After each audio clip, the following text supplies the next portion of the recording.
स्थानीय महम रोड स्थित लठियावाली जोहड़ी पर रविवार को श्रद्धा और भक्ति का अद्भुत नजारा देखने को मिला। इस पावन अवसर पर बाबा जीतनाथ की स्मृति में 58वें भंडारे व हवन यज्ञ का भव्य आयोजन किया गया, जिसमें हजारों की संख्या में ग्रामीण श्रद्धालु और साधु संतों ने भाग लेकर प्रसाद ग्रहण किया और पुण्य लाभ कमाया। वरिष्ठ कांग्रेस नेता नरेश तंवर जीएम ने इस आयोजन के विषय में विस्तृत जानकारी दी। उन्होंने बताया कि वार्षिक कार्यक्रम में सबसे पहले वैदिक मंत्रोच्चार के साथ यज्ञ किया गया, जिसमें श्रद्धालुओं ने आहुतियां डालकर क्षेत्र की सुख शांति और समृद्धि की कामना की। इसके बाद विशाल भंडारे का आयोजन किया गया, जहां पंक्तिबद्ध होकर अनेक लोगों ने प्रसाद ग्रहण किया। उन्होंने बताया कि बाबा जीतनाथ की स्मृति में हर वर्ष 23 नवंबर को इस तीर्थ स्थल पर भंडारे व यज्ञ का आयोजन किया जाता है, जो इस क्षेत्र की एक महत्वपूर्ण धार्मिक परंपरा बन चुका है। नरेश तंवर जीएम ने बाबा लठियावाली जोहड़ी के महत्व पर प्रकाश डालते हुए बताया कि ये पालुवास गांव का एक प्रमुख तीर्थ स्थल है। यहां आसपास के क्षेत्रों से हजारों महिलाएं विशेष रूप से गोपिका स्नान के लिए आती हैं और पवित्र जोहड़ी में श्रद्धा पूर्वक डुबकी लगाती हैं। ऐसा माना जाता है कि इस स्नान से उनकी हर मनोकामना पूरी होती है। इस मौके पर पालुवास के सरपंच रणवीर सिंह फौजी ने कहा कि यह स्थल स्वयं बाबा जीतनाथ की तपोभूमि रहा है, जिन्होंने यहाँ कठोर तपस्या की थी। वास्तव में पालुवास गांव शुरू से ही अनेक महान साधु संतों की तपोभूमि रहा है, जिसके कारण इस क्षेत्र में एक विशेष आध्यात्मिक ऊर्जा का अनुभव होता है। उन्होंने कहा कि गाँव के हर व्यक्ति ने एकजुट होकर सेवा कार्य में भाग लिया, जिसके फलस्वरूप ये धार्मिक कार्यक्रम सफलतापूर्वक सम्पन्न हो पाया।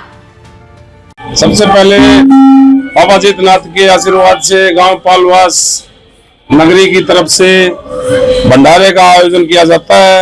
ये हर साल 23 नवंबर को इसकी पुण्यतिथि मनाई जाती है। ये भंडारा या जो भी है बाबा की नगरी के लिए, सुख शांति के लिए, सुख समृद्धि के लिए बनाया जाता है और बाबा की बड़ी कृपा होती है। इस दिन जो भी श्रद्धालु यहाँ पर मत्था टेकता है, उसकी सभी मनोकामना पूर्ण होती है।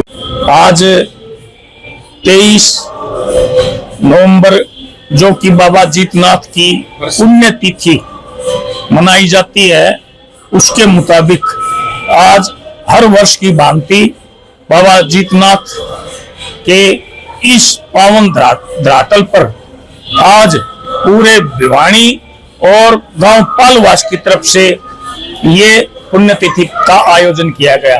इसमें मुख्य रूप से सुबह हवन यज्ञ किया गया और अब भंडारे का आयोजन चल रहा है और यहाँ पर हजारों की संख्या में साधु संत और श्रद्धालु आते हैं।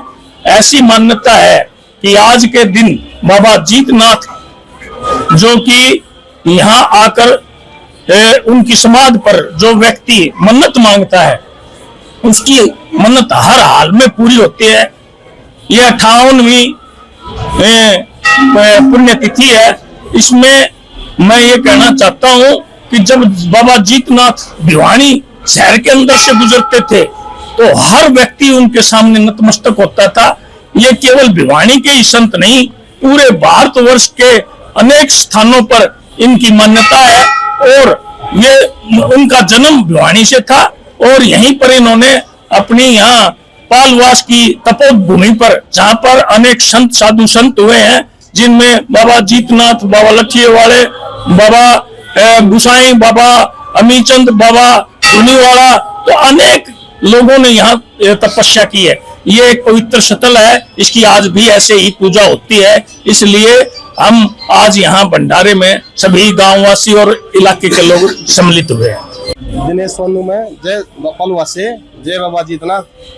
यहाँ हर साल भंडारे का दिन होता है 23 नवंबर को बाबा का, और सारा गांव भिवानी वासी सब प्रसाद लेते हैं। यहाँ अथवा कैंप भी हमने गांव वालों ने लगाया है और जो भी श्रद्धालु भंडारा में प्रसाद लेता है उसकी हर मनोकामना पूरी होती है और बाबा के जो दर्शन करता है उसकी जो मनोकामना होती है पूरी होती है।